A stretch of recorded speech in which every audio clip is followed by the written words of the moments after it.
আসসালামু আলাইকুম রহমতুল্লাহি বারাকাতু। বন্ধুত্ব, ভালোবাসা ও মিস করার গল্প। 2019 এইচএসসি ব্যাচের ইফতার মাহফিল। চারপাশে এক অদ্ভুত উত্তেজনা, সবার মুখে একরাশ আনন্দের ছাপ। কেউ হেসে গড়াগড়ি খাচ্ছে, কেউ পুরনো দিনের গল্প বলে আবেগ বেশি যাচ্ছে। 2019 সালে এসএসসি পরীক্ষার পর জীবন যেন অন্যদিকে ঝাঁক নিয়েছিল। বিশ্ববিদ্যালয়ের কাজ, পরিবার, সব কিছু মিলিয়ে সবাই আলাদা হয়ে গিয়েছিল। একসাথে কাটানো স্কুল কলেজের দিনগুলো মনে হলো যেন স্বপ্ন। কিন্তু এই রমজান এক ইফতার আমাদের আবার একসাথে নিয়ে এলো। কয়েক বছর পর সবাই মিলে আবার সেই চেনা মুখগুলো একসাথে। কেউ বদলে গেছে, কেউ আগের মতোই আছে, কিন্তু একটাই জিনিস আগের মতো রয়ে গেছে: আমাদের ভালোবাসা, বন্ধুত্ব আর একে অপরকে মিস করার অনুভূতি। ইফতার টেবিলে বসে কেউ বলল, দোস্ত মনে আছে মাদ্রাসা শেষ বেঞ্চে বসে টিফিনে ভাগ করে খেতাম, মাদ্রাসা থেকে পালিয়ে যেতাম। অন্যজন হেসে বলল, আর মনে থাকবে না, তখন তো শুধু খাওয়াই ছিল, পড়াশোনার চিন্তা কোথায় ছিল।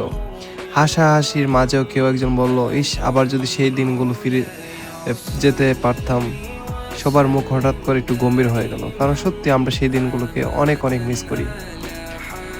মিস করা। কিন্তু ভালোবাসা আগের মতোই। জীবন আমাদের অনেক দূর নিয়ে গেল, বন্ধুত্ব অনুভূতিগুলো ঠিক আগের মতোই রয়ে গেছে। ইফতারের পর সবাই বিদায় নিচ্ছিল, তখন মনে হচ্ছিল যে এই সময়টা যেন শেষ না হয়, পরের বার যেন এত দেরি না হয় একসাথে হতে। কেউ আবার বলল, এই বন্ধুত্ব কখনো হারিয়ে যাবে না ইনশাল্লাহ। আসলে আমরা সবাই জানি, জীবন যত এগিয়ে যাক, আমাদের বন্ধন কখনো আলাদা হবে না। আমরা সবাই একে অপরকে মিস করব আজীবন। হয়তো সময় দেখা হবে না, কিন্তু ভালোবাসা চিরজীবন থাকবে ইনশাল্লাহ। আবারও সবার সাথে দেখা হবে খুব তাড়াতাড়ি। প্রিয় ক্যাম্পাসে অনেকদিন পরে আসা, এটা অবশ্যই ভালোবাসা ছিল। প্রিয় ক্যাম্পাসকে সবসময় মনে থাকবে, ভালোবাসা থাকবে। এবং জীবনের প্রথম ভালোবাসা বলতে ইটাখোলা সিনিয়র আলিম মাদ্রাসা।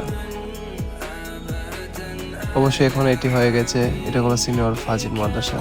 ভালোবাসা থাকুক, ভালোবাসার জয় হোক ইনশাল্লাহ। বন্ধুত্ব থাকবে আজীবন। সবাই ভালো থাকুন, সুস্থ থাকুন। সবাই আমাদের ভিডিও দেখার জন্য ধন্যবাদ।